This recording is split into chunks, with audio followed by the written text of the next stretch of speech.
latest monitoring niyo sa Bulkan Taal, pakipaliwanag naman po kung bakit nagkaroon ulit ng VOG. Again, explain po natin yung VOG or volcanic smog. Yung volcanic smog or VOG ay pinaghalong water vapor at particulate na sinasamahan pa ng sulfur dioxide. So, kapag ang mainit na volcanic materials comes into contact with water, nagkakaroon po tayo ng degassing or yung steaming. Ito po yung pagbubuga ng maputing usok na makita natin sa Taal Volcano. And kasabay po ng maputing usok ay ang paglabas ng maraming sulfur dioxide. So kapag mataas ang steam, kahit may sulfur dioxide pa, wala pong problema since madali naman po itong ma-dissolve.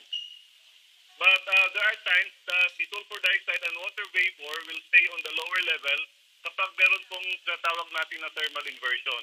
So this is when the temperature near the ground is low at hindi po makaangat yung plume